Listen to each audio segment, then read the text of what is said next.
Hey there, everybody. Welcome to our review of the Blacklist Season 1, Episode 4, The Stewmaker. This is a video I have been looking forward to doing for a very long time. I should just point out that just because I am bald, that does not mean that I am the Stewmaker. I'm just the normal guy with the YouTube channel with Jess who's just talking about the Blacklist. It's okay. The Stewmaker is a top 10 out of 10 blacklister. Like, Yeah. he is so good and so compelling and so creepy. He's just so good. I was really looking forward to this episode too. I remember the first time that it aired, Yeah. how much it affected me because of how creep show it was. And watching it a second time, it gave me exactly the same feeling. It is just so good. It's really, I think, the episode that sold me on the Blacklist sort of being this weird, like, comic book adjacent show where they could do all sorts of anything for villains. Like, this, like, reminds me of, like, the Blacklister down the road who has, like, bugs flying out of people's mouths. And it's like, how is this real? And yet they find a way to pull it off every single time. Yeah, this was the episode for me where the villain was really the star of the episode, where I was like, okay, if the villains can be as good as this, then this show is really gonna be just so successful and so great. Because having compelling leads is one thing, but having a really compelling villain that sticks with you, especially with like a one episode one off, Yeah. is like very difficult to do. Well, go ahead and hit that subscribe button before we go further here. We are going to be doing videos on the Blacklist every Friday throughout this long hiatus. Presumably, the show will be back early next year. We'll hopefully get more news on that in coming months. Also, we're covering Only Murders in the Building. So Yeah. if you are looking for a really fun whodunit over the summer, it just aired the first two episodes. It's over on Hulu. We're going to be here every Tuesday morning doing those episodes. So make sure you check that out, because it really is a fun mystery show. And I know that without the Blacklist right now, it's a Yeah. little dry out there, but definitely check that out and follow us over on Instagram, Matt and Jess TV. Okay, so let's just start by talking about the mystery or sort of lack thereof in this episode, because it's a weird one to rewatch in the sense that, you know, when we were all watching it for like that first time, like one of the big question marks is, of course, you know, whose photo was that Reddington took at the end? But it's like, we're not really supposed to know that right now. Like, that's the point of watching this in the order that we are. So since we actually do know in reality who it is, it's hard to really talk about that. But it's like other mysteries beyond that. It's like, it's not really an episode that gives you that much. No, I mean, we've been doing this rewatch as well, just connecting it to what we're going to see in season 10. Yeah. There's not really any connection Yeah. here. I mean, the Stewmaker is dead. We have sort of seen that connection with him a little bit with Liz and what Yeah. she did down the road, Yep. but I mean, she's not on the show anymore either. So is there going to be much of a connection between this and season 10? No. No, like I think the biggest takeaway really from watching it again in season 10 is it's just another reminder of what this show is really capable of when they're willing to go there. And that's why, you know, we get frustrated when we get like, you know, and I know I'm throwing this character under the bus, the Ogden Greeleys of the world, or like these other like terribly named blacklisters who are just completely forgettable after the fact, when it's like, we know what you guys are capable of because you came up with this. You've came up with a lot of other wild ideas. And sure, at times some blacklisters have been a little bit too wild, robots, but still, this is just such a prime example of what they could do. And hopefully they bring back some really crazy blacklisters next season. Yeah, I mean, we did get some important stuff out of this episode, at least for the Liz character, because we've seen her Yeah. profiling Reddington kind of wrong at the beginning of this, saying that he's, you know, his best friends are strangers and all that, which isn't true. But we did see her profiling the Stewmaker when they were alone, and, you know, she was taken and everything that was about to happen to her, that she was hitting a lot of things right. And it makes me sad that they just forgot about this side of her throughout the series when they really had her as a one-track mind of, I need answers, and forgot about this really juicy part of her character. It's really sad. It's like really frustrating. It's more frustrating, of course, sitting back and looking at a lot of these. It's like, I wish we had a little bit more of this, Liz. And I wish we had a little bit more of this task force as well, because this episode, I think, does continue the task force isn't perfect, but you really get the sense of the effort that they're putting into it, some of the relationships, the trust that's being built. Like, this isn't a really early seed of like something more between Wrestler and Liz that is coming down the line where he is suspicious of her, and understandably so, but at the same time he recognizes, this is a part of a team. We need her. She's a connection to Reddington. We can use her. It's like, these characters can be complicated. They don't have to just be one note.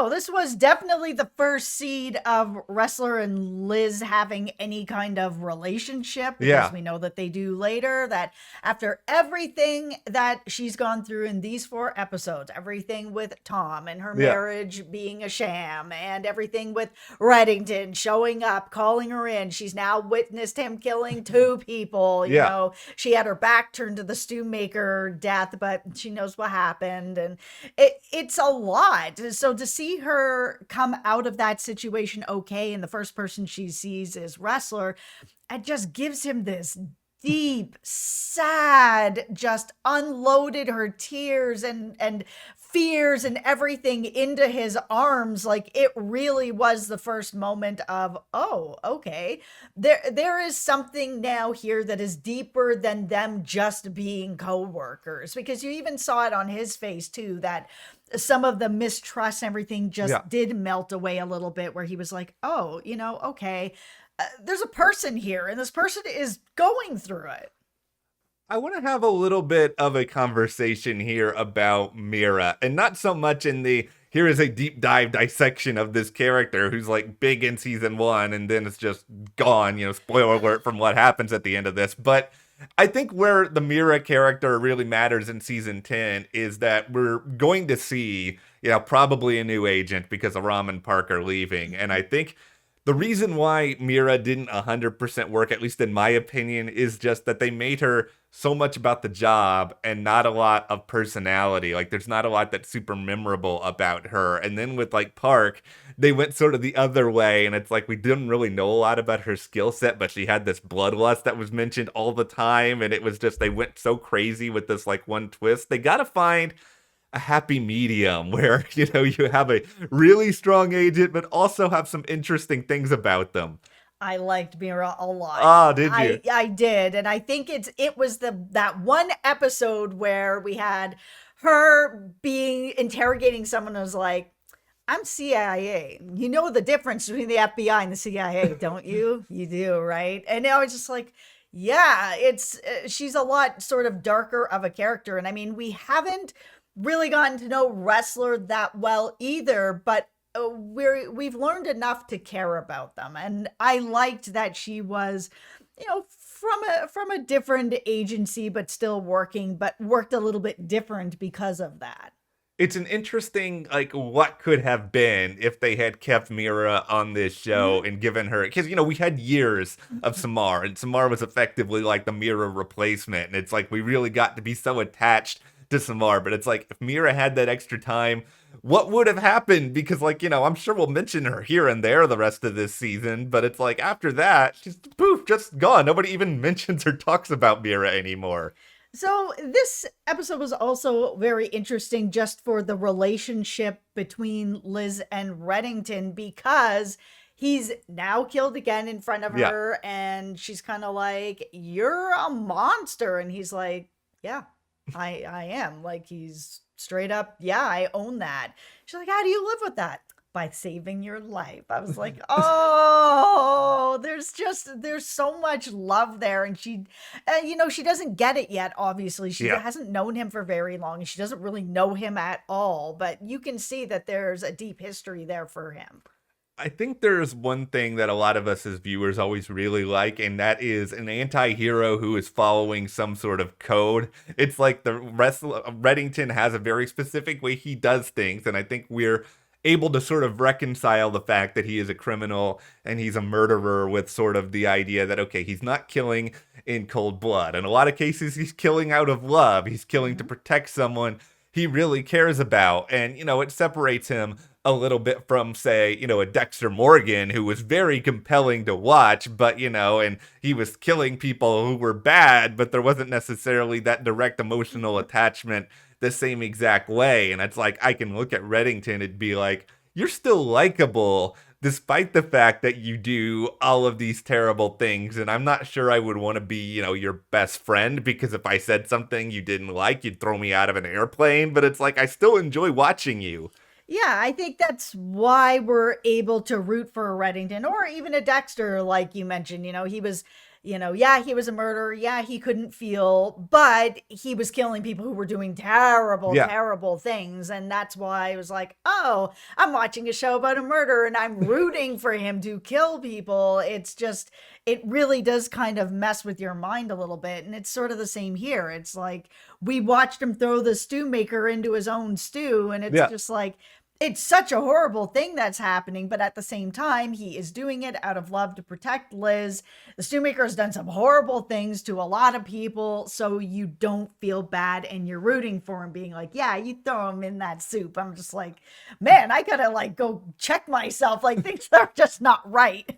No, nothing about this episode is right. And that's what really makes it right. It's just that you see how far characters are willing to go in order to sort of achieve their end goal. And you do get a reminder, even just at the end of this with the photo, is just that, okay, Reddington, in addition to doing everything else, he never forgets about his other agendas. He never forgets about, okay, there's always a long game that I'm playing. So you're sort of adding to this interesting morality with this character, with also this larger end game that he is pursuing or working towards in some way. And it's really effective for an early season episode, because you come out of it with a lot of different things to think about and talk about.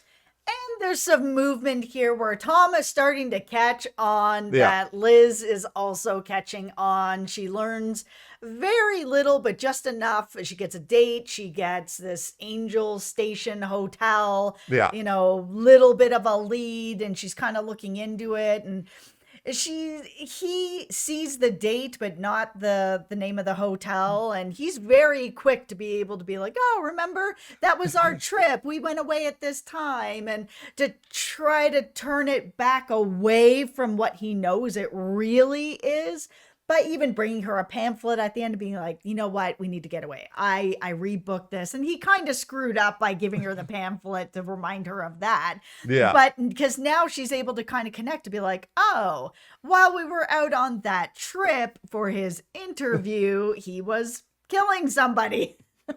It's all of this stuff. It's another reminder of like how strong a lot of the Tom stuff was in season one. Yeah, it really was. And like, I still get in my head that I think they kept Tom around too long, because I think that he goes through these periods where they don't know what to do with him. Eventually, he gets sent off to his own spinoff for a little while, comes back, things don't go well for him there. But it is like in this early season, he is such an interesting driver of Liz's story, because he is like the big poster child for, trust no one. If you can't trust, your own husband, who can you believe in at this point? Yeah, exactly.